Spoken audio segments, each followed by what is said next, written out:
Are you tired of property owners who are just impossible to read? Are you walking away from deals because you just don't have a connection with your seller? What if I could teach you a way to instantly connect and understand your seller, no matter their personality type? Welcome back to the channel. My name is Cam, and today we're going to be demystifying seller psychology. Forget all your generic negotiation tactics, and hopefully I can save you from spending thousands of dollars on sales training. And in this video, I'll be giving you a free, comprehensive step-by-step guide on how you can connect with more sellers and close more deals. All right, so if you're serious about wholesaling, hit that subscribe button, join my free Crush Wholesaling community. This is nationwide friends and investors I've connected with, as well as giving you access directly to me and my team. Another big perk of the community is I offer discount codes, which is essential for all the tools and services you're gonna need when you scale your business or start your business in 2025. Now we're gonna get back to the psychology of a seller.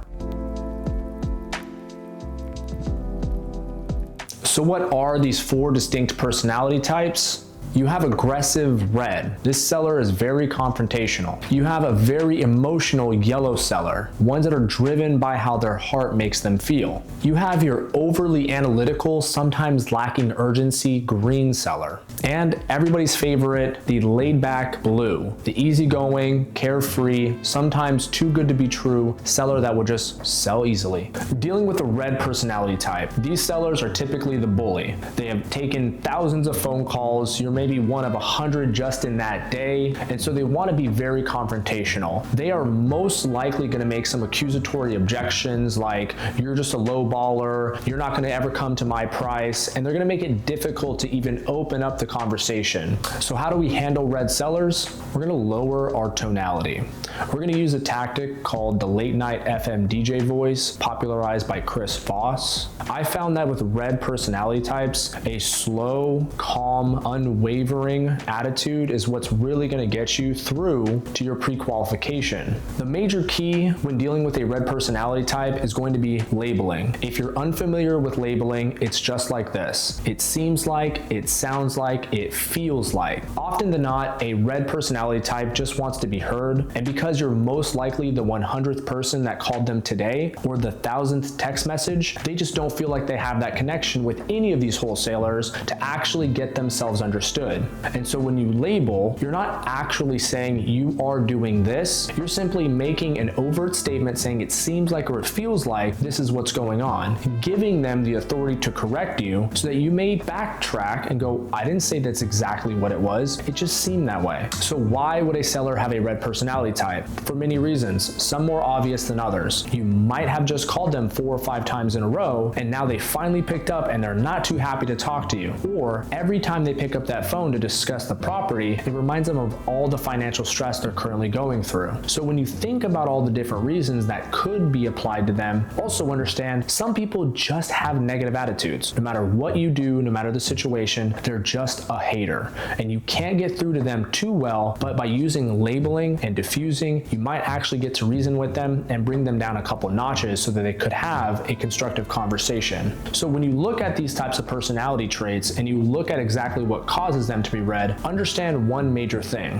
When you're talking to red sellers who make up a big pool of the people you're going to speak to frequently, your goal is to diffuse them and bring them on the other side for qualifications, and then leave what typically becomes a non-interested pool of people on the other side. Maybe they'll calm down, maybe their life changes in the next 30 days, maybe in a year. But as long as you can calm them down, don't be afraid of the red seller, because you will be able to get them qualified and make a lead out of it. The path of success with a yellow seller is paved with rapport. What you need to be doing on appointments or over the phone is making them feel and believe that you have their side. If you're on an in-person appointment, opt in for taking a seat next to them versus across the table. And if you're on the phone, you need to be exploring as many empathy routes as possible so they know that you're on their side. Now, why would a seller be yellow? This is very important. Kind of like red and like most of these colors, there's a lot of reasons. The major highlight ones are if you're working with property owners going through probate or foreclosure, partners, where their family or their well-being is determined on the outcome of this sale, you're gonna have a yellow seller that sometimes takes it from the aggression side to the more emotional side. So be very cognizant of that. So be prepared to not be awkward and try to like skate around these very deep emotions. Really sink deep in with them so they believe that you're there for the ride and that you understand and can actually comprehend how they're feeling. Now let's talk about engaging with a green seller. To this day, green sellers are still super tough for me, and it's because they're over analytical. Even if your math is rock solid or your number that you're offering them is bulletproof, meaning it might be the best offer they're gonna get, they still may question everything. So what you need to do in this situation is always know your numbers. You wanna know everything. You have to be very cognizant that they're gonna double check everything you tell them, Google it, talk to their attorney, crunch some numbers. So just be prepared for that. It is a very rough ride, but I do like the analytical sellers because at least when their personality type is super based on the numbers and a desire to sell, I actually sometimes have an easier conversation with them because it's all black and white. So how do we handle a green seller? Brutal honesty. Brutal honesty is the best path for success with a green seller because you might not know this. They could have already done a mountain of research and snuffed out what wholesaling is, what investing is, how to sell with an agent, how to sell on market, how to sell as is. They could have done all this research, which if you're not coming correct or prepared to be honest with them, could ruin the deal and you never would have worked with them anyway.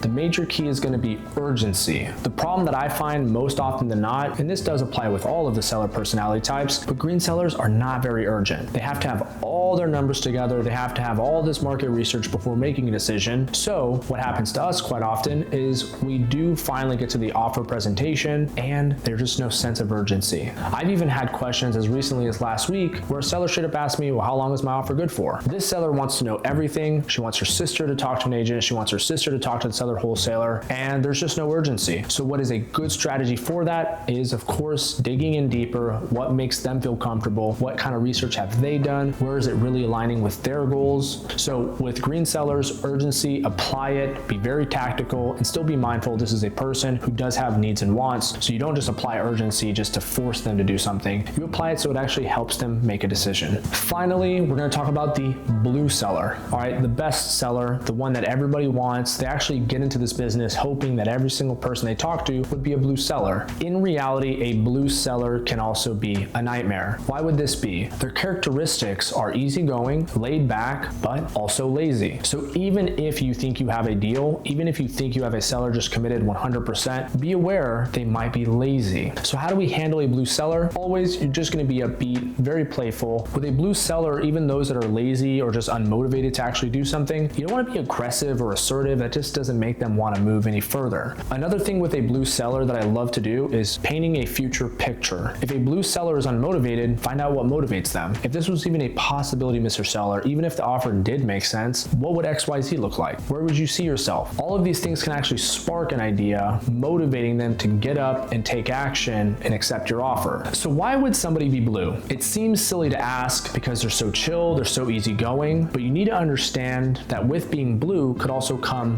why, and that could be religion or spirituality.